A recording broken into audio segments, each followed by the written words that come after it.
You're listening to the Daily Nugget, dnugget.com for Tijuana Tuesday. It's June 3rd. I'm Andy. Producer Sam is here. Jen is here too. And Janelle, and we're talking about going international. Janelle has got the most experience for that, but we're going to talk about hotel stories today. And Janelle, you said, I think last week, that you have a story of walking in on a stranger. Oh, that one. Okay, well. Just to start, I know you've got lots of stories. We all know. I do. Thanks for refreshing my memory on that one. It was quite embarrassing. It was probably like 11 at night. I was worried that we were even going to be able to check in at this point, but reservations have been made. So I go to the front desk, and I think it must have been his first day because he seemed really confused about my reservation. But regardless, finally got it worked out. My husband was with me. It was a work night, work trip, and it was going to be late. So, yeah. So we walked in, and there I see a pair of feet just like laying there like they were asleep. And I'm going, oh, my goodness. I was afraid of what I might see. So I was just like, we got to get out of here. And as I turned around, I saw like a prom dress hanging in what looked like a prom dress, and it was prom weekend. It was in May. So I'm just thinking, we have to leave right now. My husband was all confused because he didn't actually see it. He may have saw over my head because he's much taller.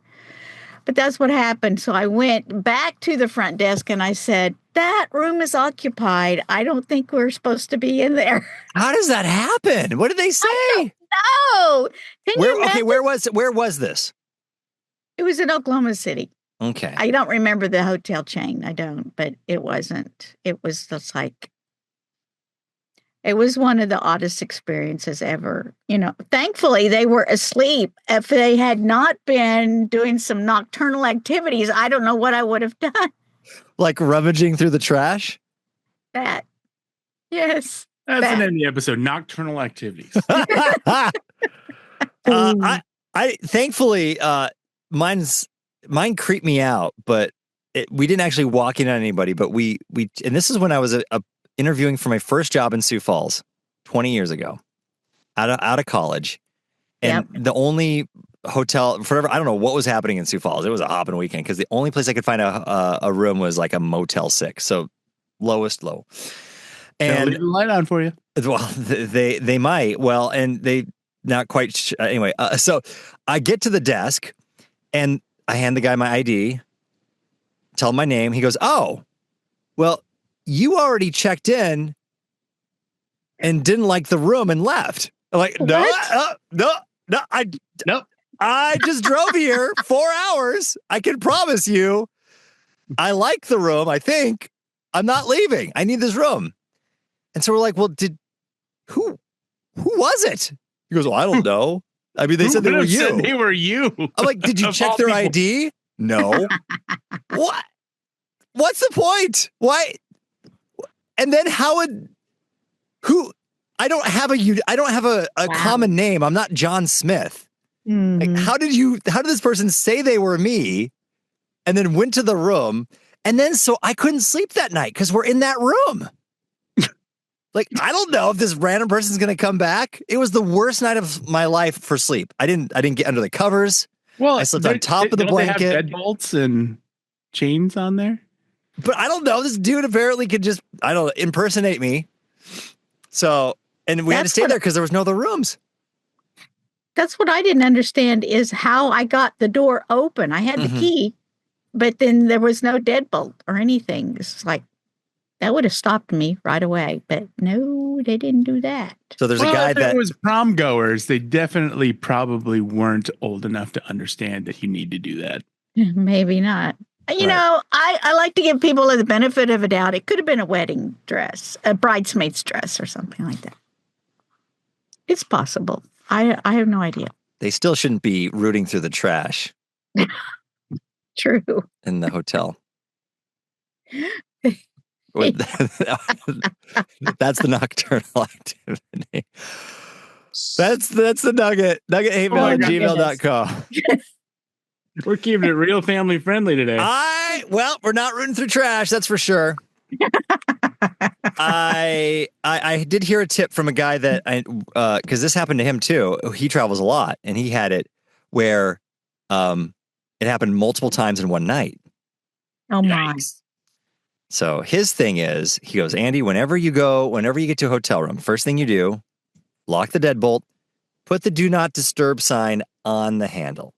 So in case there's some mistaken thing where somebody thinks it's their hotel room, hopefully they look at that and go, oh, someone must already be here. This isn't my room. That's really funny. I just looked it up. Motel 6 in Sioux Falls. It is permanently closed. Yes! Burn it to the ground. Yeah. Salt the land. That is, Motel 6 is one step below my Walmart vendetta. Oh. Watch out. Which I still have. Well, now it doesn't exist, so you won. I guess so. I outlived the Motel 6 in Sioux Falls. I love reading. The Google reviews are really funny. Oh, are there any of them that were like mine? Here, let me. I have another hotel story that, all right, you share your hotel story, Janelle, while Sam finds the best of the Motel 6 reviews. Okay, well, we were on vacation in Branson, and there was this inn that looked really decent online. It was economically priced, of course, so my husband went for it. Says, let's make a reservation. Okay, and they accepted dogs. So we were all excited. First, what? Did they accept dogs as payment? No. You made it sound like, well, they accept Visa, MasterCard, and dogs. Anyway, so first night went fine, and then the second night, here comes all this noise, just like, and it was like slamming doors, lots of loud talking outside our window. I mean, it was the worst. And the name of the hotel was called Serenity Inn, so you wouldn't expect that kind of activities. Anyway, so of course that roused the dog, and she got all bent out of shape and started barking at all the noise because she wasn't used to it. I mean, we have a fairly quiet house, so that disturbed all the people because all she could do was bark about all the noise, and they kept getting woke up by the barking. It was the worst. Well, anyway, so morning comes finally. I did not get much sleep that night. And I hear these guys that are talking very loudly outside our door next. They must have been next door. Did you hear that blankety blank dog? And I'm going, oh my gosh, they're talking about our dog. And I was afraid to go out there because no, that's smart. Your cookie was at fault.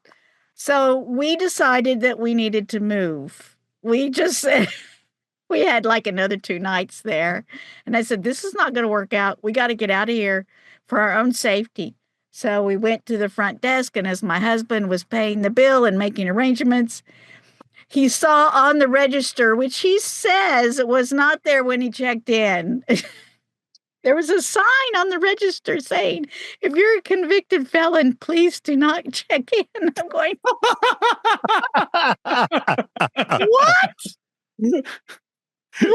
What? What warranted them putting that sign up in the first place? And they must have been a high traffic area. I don't know, for this kind of clientele. I was never so glad to get out of a hotel room in my life. Listen. Well, I'm not finding a lot that is fun to talk about on here. It's all like, this place seemed, the staff was nice, but the hotel was dirty. Somebody complained about finding live bed bugs in the bed. That's what about convicted felons? Any comments about? I don't see any yet. Oh, that's too bad. They're all at the Serenity Inn. Oh my goodness. They weren't at the Motel 6. I can only hope that it's under new management from those that. Well, Motel 6 is. Yeah. Well, good. That's a nugget. Nuggethatemail@gmail.com. Let us know your worst hotel story.